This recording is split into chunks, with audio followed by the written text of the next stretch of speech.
आज सांगली जिल्ह्यातील सभासद शेतकरी या शेतकऱ्यांच्या वतीनं सांगली जिल्ह्याच्या शेतकऱ्यांची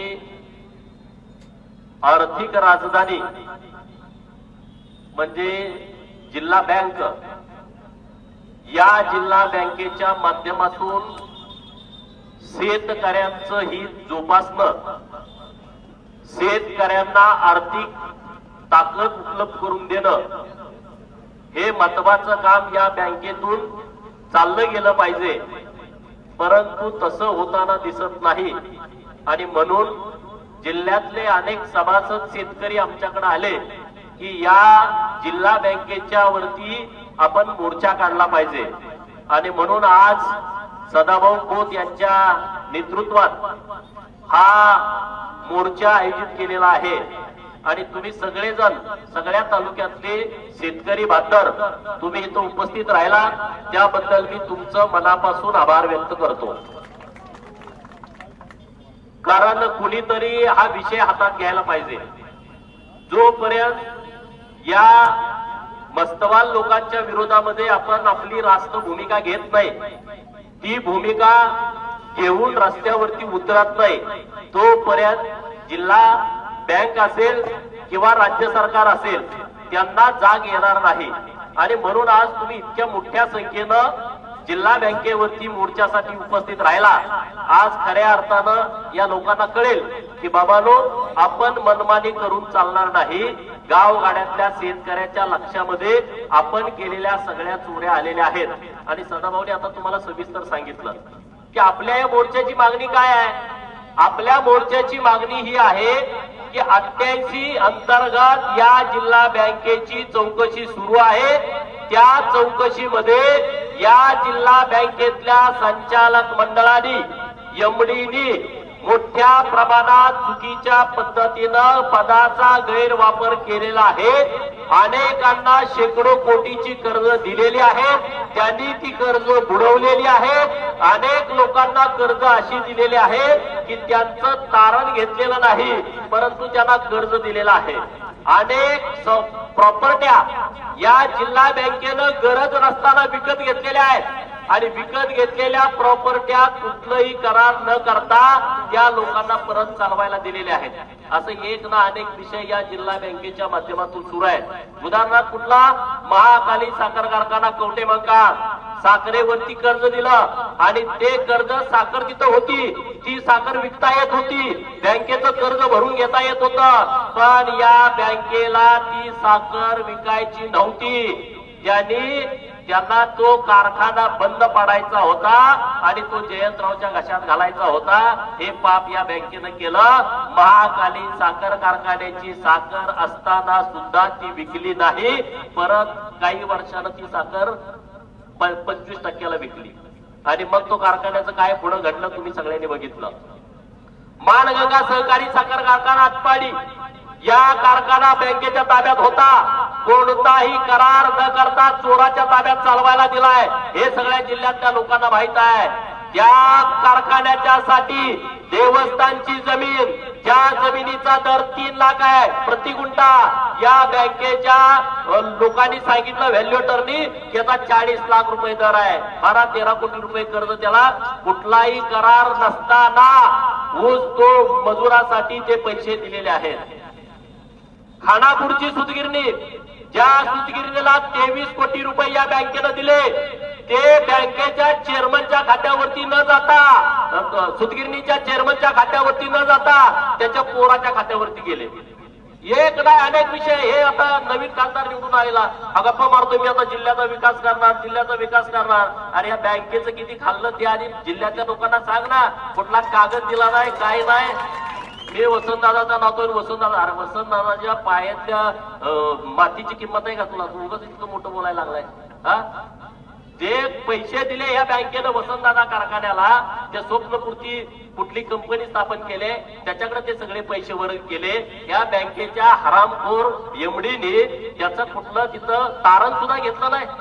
एवढे मोठे पैसे देता तुम्ही आणि त्याचं तारण तुम्ही बँकेत घेताय. 2-2, 3-3 महिने या एमडीकडे कागद येत नाहीत. एमडीला माझं सांगणं आहे, फुटानं डोक्याची केस काढली जातील जर परत मस्ती केली तर. अरे आमचा एखादा शेतकरी तुमच्याकडे जेव्हा कर्ज मागायला येतो तेव्हा ते तुमचे इन्स्पेक्टर तिथं जातात. तुझ्या रानात काय आहे का? रानात आहे, दाखवलं ही द्राक्ष आहे, हे डाळिंब आहे, हा ऊस आहे, तरी त्याला तुम्ही कर्ज देत नाही. बर या सगळ्या लोकांची कागद न घेता त्यांना 25-25, 30-30, 40-40, 50-50 कोटी रुपये तुम्ही देता. अरे कसं काय देताय तुम्ही? इथून पुढे ही असली दादागिरी तुमची चालणार नाही. संचालकाच्या मंडळाच्या शिफारसीनं तुम्ही किती कर्ज दिली हो या जिल्ह्यातल्या लोकांना? 50-50 लाख. अरे ज्याची 1 रुपयाची पत गावात नाही, गावातलं ववाळून टाकलेला माणूस, त्याला तुम्ही 50-50 लाखाचं कर्ज देताय. किंवा माझ्या संचालकाच्या जवळच आहे. अरे संचालकाच्या बापाची बँक आहे का ही बँक आमची सभासद शेतकऱ्यांची बँक आहे. आणि त्यामुळं इथून पुढे जे चालल ते सहकार कायद्याच्या नुसार चालेल. तुम्ही मनमानी कराल त्या पद्धतीनं या जिल्ह्यामध्ये जिल्हा बँकेमध्ये चालणार नाही. कारण आता इथला जिल्ह्यातला शेतकरी सगळा जागा झालाय का नाही? तुम्ही जागा हे विषय तुम्हाला माहित होते का? सांगा. एवढा यांची गडबड सुरू आहे. अरे आता सदाभाऊनी तुम्हाला काय सांगितलं की गोडाऊनला सील लावतेत आणि आतमध्ये साखर आहे म्हणून सांगते. एका तर कारखान्यानं पुढे पोत्याची थप्पी लावली होती अधिकारी आल्यानंतर बँकेला दाखवायला की आता हे आले. शटरच्या पुढे सगळी पोत्याची थप्पी लावली. शटर जसं वर उचललं पोत्याची थप्पी पलीकडे पडली.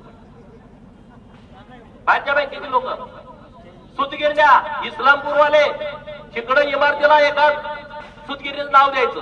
तिकडून अधिकारी येणार, बँकेचं कर्ज देणार, अनुदान काढणार. परत दुसरं पथक आलं, मागच्या रोडला एक दरवाजा, इमारत एकच, तिकडून एक सुतगिरीला बोर्ड, तिकडून एक सुतगिरीला बोर्ड. एका इमारतीवरती 4 आहेत अशा. सदाभाऊंचं म्हणणं आहे 4 एकाच जाग्यावर, एकाच इमारतीत एकच सुतगिरणी आणि त्याला 4ही बाजूला दरवाजे. अरे किती पाप करताय तुम्ही. आणि आपण ही लोक परत येतात आपल्याकडं. हे आमच्या तालुक्याचे नेते, भाग्यविधाते, हे जिल्ह्याचे आमचे नेते. आता जयंतरावला माहित असेल का हो इथं एवढा मोठा भ्रष्टाचार चालू आहे? असेल का नसेल सांगा? 400 लोकांची भरती केली, त्या भरतीमध्ये बोगस दाखले घेतले. अरे ज्यांची त्या लिस्टमध्ये नावं नव्हती त्यांना सुद्धा या बँकेमध्ये सर्व्हिस दिलेली आहे. अरे मग गुणवत्ता असणारा आमचा तरुण ज्याला वाटतं या जिल्हा बँकेमध्ये सर्व्हिसला लागावं, त्याच्यावरती किती मोठा अन्याय झाला सांगा. जिल्हा बँकेची जी एजन्सी होती अमरावतीची, तिथं मागचा चेअरमन 2 वेळा त्या हॉटेलमध्ये मुक्कामी होता. आता अमरावतीला या सांगलीच्या चेअरमनचं काय काम असेल जेव्हा नोकर भरती सुरू होती? याची चौकशी नीटपणे झाली पाहिजे, त्यांच्यावरती कारवाई झाली पाहिजे. ज्यांनी बोगस दाखले दिलेले आहेत या भरतीमध्ये त्यांच्यावरती कारवाई झाली पाहिजे. ही आमच्या आजच्या मोर्चाची मागणी या जिल्हा बँक प्रशासनाकडे आहे. दुसरा विषय, आता नवीन भरती आहे 400.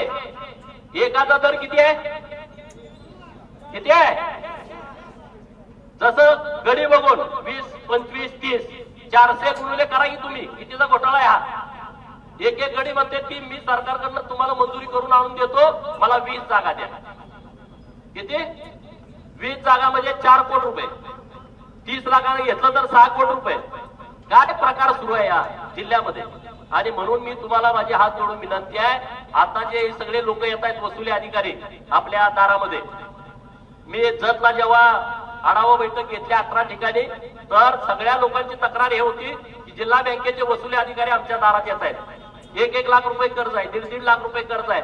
अरे जिल्हा बँकेच्या वसुली अधिकाऱ्यांच्या दम आहे तर तुम्ही पहिल्यांदा या चोरांच्या दारामध्ये जावा, यांच्या घराची जप्ती करा, यांच्या कारखान्याची जप्ती करा, यांच्या सुतगिरण्याची जप्ती करा, ते पैसे जिल्हा बँकेमध्ये भरून घ्या आणि मग आमच्या सभासद शेतकऱ्यांच्या दारामध्ये तुम्ही या. आता आपली मागणी योग्य आहे का अयोग्य आहे सांगा तुम्ही? ज्याच्याकडे 50 कोटी आहे त्याच्याकडे जात नाही. ज्याच्याकडे 50,000 आहे तिथं तुझी भांडी जप्त करतो, तुझी टीव्ही जप्त करतो, तुझं कपाट जप्त करतो, तुझ्या घराला कुलूप लावतो. अरे काय प्रकार चाललाय?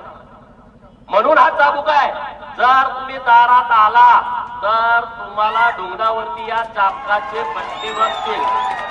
कारण आम्ही शेतकरी बँकेचे पैसे बुडवणारे लोक नाही. अरे पण जी टगे लोक इथं आले बँकेवर कोण येतंय? 21 संचालक आणि 2 निमंत्रित संचालक, ह्यामध्ये एससी उमेदवार त्याला इथं कुणी जमेत धरत नाही, एनटीचा उमेदवार चहा बिस्किटावरती त्याला घरी पाठवते, ओबीसीचा उमेदवार त्याचं तिथं काही घेतलं जात नाही, महिला 2 संचालक नाही, एवढी वजा करा. बाकीचं गडी इथं 1 नंबरचे चोर आहेत. या चोरांची चौकशी झाली पाहिजे. या सगळ्या लोकांनी ज्या चुकीच्या पद्धतीनं कर्ज काढलेले आहेत, बुडवलेले आहेत, त्याची चौकशी झाली पाहिजे. वसंतदादा कारखान्याला दिलेलं कर्ज त्याची चौकशी झाली पाहिजे. जतचा साखर कारखाना कशा पद्धतीनं विकला, मला तर जतचे सगळे अकरामदादा आहेत, संजय तेली आहेत, सगळी मंडळी आहेत, प्रभाकर भाऊ जाधव आहेत, हे आता कागदाचा सगळा गट्टाच काढला की कशा चुकीच्या पद्धतीनं बँकेमुळं हा कारखाना जयंतरावच्या घशात गेलेला आहे. याची चौकशी झाली पाहिजे. जर चौकशी नाही केली तर त्या विरोधात आम्ही हायकोर्टामध्ये जत कारखान्याच्या बाबतीमध्ये याचिका दाखल करणार आहोत. दुसरा सगळा मोठा सोनीचा कारखाना, तो कारखाना जागेवर आहे, मागासवर्गीयाच्या जमीन त्या कारखान्यासाठी दिलेल्या आहेत. हे सगळ्या भानगडी बाहेर आल्या पाहिजेत. आता सगळ्यात महत्वाचा जो घोटाळा आहे, अख्ख्या जिल्ह्यातल्या बँकांचं फर्निचर नवीन केलंय, रिन्युएशन, आणि त्यामध्ये इतका मोठा भ्रष्टाचार झालाय. तो भ्रष्टाचार सुद्धा आता 88 अंतर्गत त्या गोष्टीची चौकशी सुरू आहे.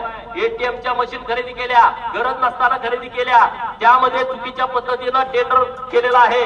नोटा मोजण्याच्या मशीनी, ज्या मशीनी खरेदी केलेल्या आहेत त्यामध्ये मोठा भ्रष्टाचार झालेला आहे. हे जे सगळे विषय आहेत, ते सगळे विषय हे आता या चौकशीमध्ये निष्पन्न होत आहेत. सरफेसी ऍक्ट कायद्याअंतर्गत 6 नियमबाह्य संस्था या विक्री केलेल्या आहेत. त्यामध्ये महाकाली साखर कारखाना, त्यामध्ये मानगंगा साखर कारखाना, विजयालक्ष्मी कॉटन मिल, शेतकरी सूतगिरणी, प्रतिबिंब मागासवर्गीय संस्था, डिवाइन फूड, या संस्था या जिल्ह्यातल्या 6 संस्था. याची चौकशी नीटपणे झाली पाहिजे. व्यक्तिगत संस्थांची कर्ज राईट ऑफ केलेली आहे, त्याची चौकशी नीटपणे झाली पाहिजे. 88 अंतर्गत चौकशी आता सुरू आहे. त्यातले काही मुद्दे आता त्यामधून वगळलेले आहेत. ज्या अधिकारी डॉक्टर प्रिया दळणार या सगळ्या विषयाच्या चौकशी करतायत, त्यांच्याकडे आमची विनंती आहे की यातला एकही मुद्दा वगळता कामा नये. महाकाली कारखाना तारण ठेवून जे साखरेतून कर्ज वसुली न करता कागदोपत्री ठराव दर्शवून नाम मात्र भाड्यानं हा कारखाना दिलेला आहे, याची चौकशी मोठ्या प्रमाणात या बँकेच्या माध्यमातून झाली पाहिजे, ही आमची सगळी मागणी आहे. दुसरा विषय आहे ग्रीन पॉवर शुगरचा अपुऱ्या तारणावरती कर्ज दिलाय. बाळासाहेब होंबारे संचालक आहेत, त्यांचा कुठलंही तारण न घेता पेट्रोल पंप खरेदीसाठी नियमबाह्य कर्ज दिलेला आहे. एक ना अनेक विषय आहेत. हे सगळे विषय आम्ही रेकॉर्डवरती घेतलेले आहेत. स्वतंत्र भारत पक्ष नावाचा पक्ष आहे, त्यांचेही लोक गेल्या 1-2 वर्षापासून मेहनत करतायत.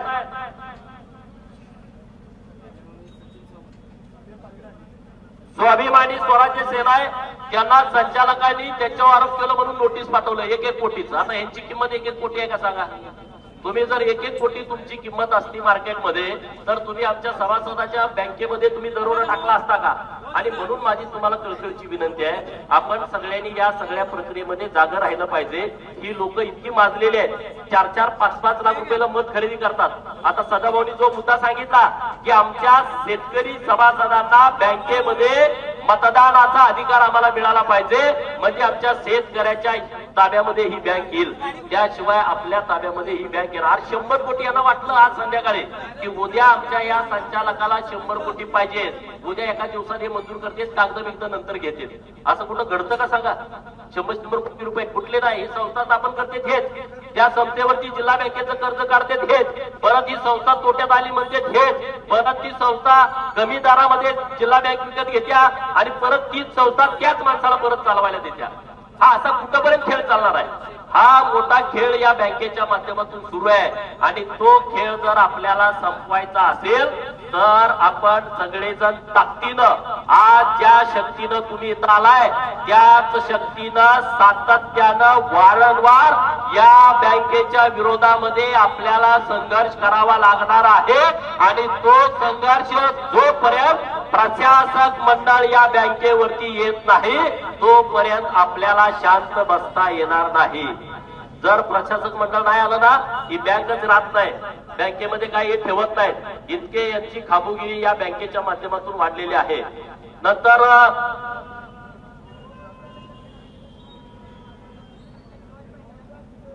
बघा, मंगळूर तालुका खानापूर मधला शेतकरी आहे. 2 वर्ष जिल्हा बँकेकडे पाईपलाईन करण्यासाठी कर्ज मागतोय, पण त्यांना कर्ज दिलं जात नाही. म्हणजे असे प्रकार हे सुरू आहे. आणि म्हणून यांच्यावरती कुठं तर अंकुश पाहिजे.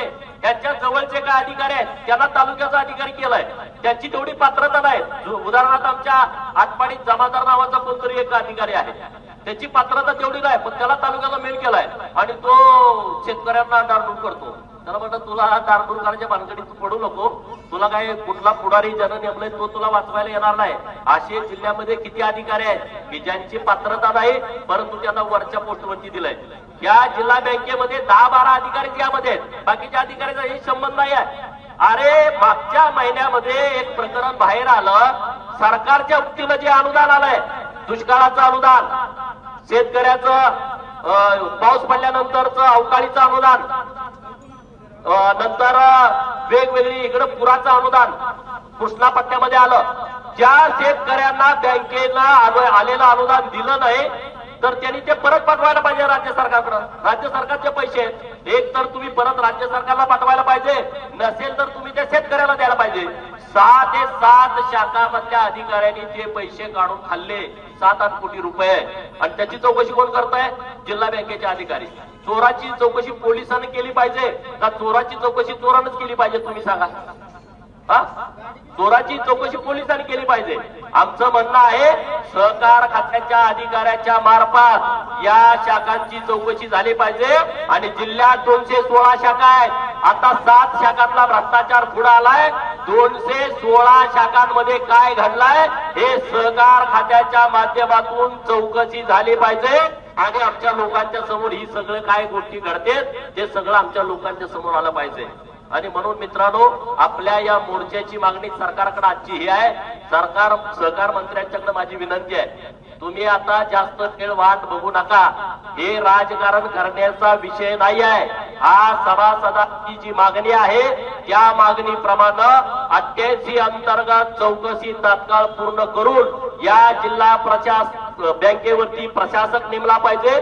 ज्या जिल्हा बँकेच्या संचालकांनी चुकीच्या पद्धतीनं कर्ज वाटप केली, बुडवण्यास मदत केली, त्या संचालकांच्या वरती गुन्हा दाखल केला पाहिजे. काही जणांना कोल्हापूरच्या कळंबा जेलमध्ये आणि काही जणांना सांगली जिल्हा जेलमध्ये, सांगली जिल्हा कारागृहामध्ये त्यांना डांबून ठेवलं पाहिजे. तर आणि तरच या जिल्हा बँकेला न्याय मिळेल. या जिल्हा बँकेवरती आपण मोर्चा काढल्यानंतर सगळ्यात खुश कोण झाला असेल तुम्ही सांगा? कोण खुश झाला असेल? जिल्हा बँकेवरती आपण मोर्चा जाहीर केला, सगळ्यात जास्त खुश कोण झाला असेल? शेतकरी तर आपला खुश झाला, पण या जिल्हा बँकेमधला जो प्रामाणिक अधिकारी आहे, या जिल्हा बँकेमधला प्रामाणिक क्लर्क आहे, या जिल्हा बँकेतला प्रामाणिक कॅशियर आहे, या जिल्हा बँकेतला प्रामाणिक जो शिपाई आहे तो सगळ्यात जास्त खुश झाला की आता पहिल्यांदा काहीतरी आता जिल्हा बँकेच्या बाबतीमध्ये चांगलं घडत आहे असं आता या सगळ्या अधिकाऱ्यांचं म्हणणं आहे. आता त्यांनी काय लपून राहायची गरज नाही, आता आम्हाला माहिती गरज आहे. 90% अधिकारी आपल्या बाजूचे आहेत. एक नाही, रोज काय तर माहिती द्या, रोज काय तर माहिती द्या. ही काय आम्ही काय तर आलोय बँकेत, आम्ही काय माहितीचा अधिकार दिलाय का? नाही आहे. रोज येतंय, रोज डिटेल एक ना अनेक विषय आता जिल्हा बँकेच्या अधिकाऱ्यांच्या माध्यमातून येत आहेत. अधिकाऱ्यांना माझं सांगणं आहे, तुम्ही बिनधास्त राहा, तुमच्यावरती कुणीही दादागिरी करण्याचा प्रश्न येणार नाही. सदाभाऊ आणि मी आणि आमचे सगळे सहकारी तुमच्या बाजूने ठामपणे उभे आहेत. जेवढी तुमच्याकडे या बँकेविषयीची चुकीची माहिती आहे ती सगळी माहिती तुम्ही आमच्याकडे द्या. आम्ही आता अधिवेशन परवापासून सुरू होतेच काय तिथं पण आता मी अर्ध्या तासाची चर्चा लावली आहे जिल्हा बँकेच्या वतीवरती. दूध का दूध, पाणी का पाणी, समोर जाता ते सहकार मंत्री महोदय त्याला उत्तर देतील. त्यामुळे तुम्ही चिंता करू नका. आजचा हा मोर्चा इतिहास घडवणारा मोर्चा आहे. जे आता हे का 7 लाखाचं कर्ज आहे त्याला नीलचा दाखला दिलाय, आमच्या हातात दाखलाय. 7 लाखाचं कर्ज आहे आता, 7,40,000 बँकेनं नीलचा दाखला दिला. कसं काय हे घडत असेल? सांगा ना, तुम्ही विचार करा ना या सगळ्या गोष्टीचा. 50,000 आपल्या दारात येते, ह्याला शिक्का मारून देऊन टाकला, चल हे दुसरं कर्ज. हे प्रकार सुरू आहेत. हे बघा, 50,000ची जप्ती आहे, बोजा चढवलाय फेरफारला. 50,000 रुपये, इकडं 50-50 कोटीचा हिशोब करत नाही. मग आपली मागणी रास्त आहे का चुकीची आहे सांगा? बँकेवरती या जिल्ह्यातला एक बोका आहे, त्याला वाटतं मी डोळं पिटून दूध पितोय, कोणाला कळत नाही. लोक हुशार झाले. आता लोकांच्या हातामध्ये चाबूक आहे, तो चाबूक पेकाटात बसल्याशिवाय आता राहणार नाही. लोक सगळी जागी झालेली आहे आणि त्यामुळे इथून पुढं आपण ताकदीनं या विषयामध्ये लक्ष घालू. सरकारकडे आमची मागणी आहे की तात्काळ या जिल्हा बँकेवरती तुम्ही कारवाई करा, कुणालाही पाठीशी घालू नका. सरकारला एक चांगली संधी आलेली आहे की भ्रष्टाचाराचं कंबारड सरकार मोडतंय, हे सरकारनं कृतीमध्ये सिद्ध करावं. येत्या आठवड्यामध्ये काही ना काही या विषयावरती राज्य सरकारनं निर्णय घ्यावा. जर निर्णय नाही झाला तर परत हात मोर्चा सहकार मंत्र्याच्या बंगल्याच्या समोर आपण घेऊन जाऊ आणि त्यांना तिथं या जिल्हा बँकेच्या विषयी जाब विचारू. त्याशिवाय आपण शांत बसायचं नाही. एवढंच या निमित्तानं तुम्हाला सांगतो. इतक्या मोठ्या संख्येनं तुम्ही इथं आला आणि जिल्हा बँकेची एमडी, त्याला माझी विनंती आहे, आता इथून पुढे कोणाच्या फोनवरती तुम्ही कर्ज देत बसू नका. नाहीतर आता तुमचं मला वाटतं रिटायर झालेत का? होय, रिटायर झालेला गडी परत पैसे खाण्यात पटायचं आहे म्हणून त्याला इथं आणून बसवलाय. तो एकदम मास्टर आहे की कोणाला कर्ज कशी द्यायची, काय द्यायची. आता उगाच म्हातारपण आहे आपलं, व्यवस्थित पेन्शन काय थोडीफार येत असेल ते खावा. आता ह्यातनं काय पैसे खाल्लेले जरा कामाला लागतील, नाहीतर बिनकामाचं जेलमध्ये बसायची बारी तुमच्याकडे येईल. तुम्ही हे संचालक म्हणजे फार मोठं कोणतरी जागीरदार आहेत, इनामदार आहेत अशा आविर्भावात राहू नका. त्यांना लोक आता त्यांची जागा ज्या त्या तालुक्यातली लोक दाखवतील. चोर लोक इकडे येत आहेत आणि गावात फिरतायत, आम्ही अमुक केलं तमुक केलं. 1000 लोकांना कर्ज तुम्ही देताय 50-50 लाखाची आणि दुसऱ्या शेतकऱ्याला 1-1 लाख रुपये पण कर्ज तुम्ही देत नाही. म्हणजे किती पदाचा गैरवापर आहे. आणि त्यामुळे आता आमचं लक्ष या बँकेकडे आहे आणि निश्चितपणे आपण प्रशासक मंडळ आल्याशिवाय शांत बसणार नाही. जे संचालक आहेत त्यांच्यावरती गुन्हे दाखल झाल्याशिवाय आपण गप्प बसणार नाही. आणि जे कर्ज त्यांनी चुकीच्या पद्धतीनं बुडवलाय त्याची जोपर्यंत वसुली होत नाही तोपर्यंत आपण हा संघर्ष थांबवायचा नाही. एवढंच या निमित्तानं बोलतो आणि तुमच्या सगळ्यांचं इतक्या मोठ्या संख्येनं आला त्याबद्दल आभार व्यक्त करतो आणि थांबतो. एबीपी माझा, उघडा डोळे बघा नीट.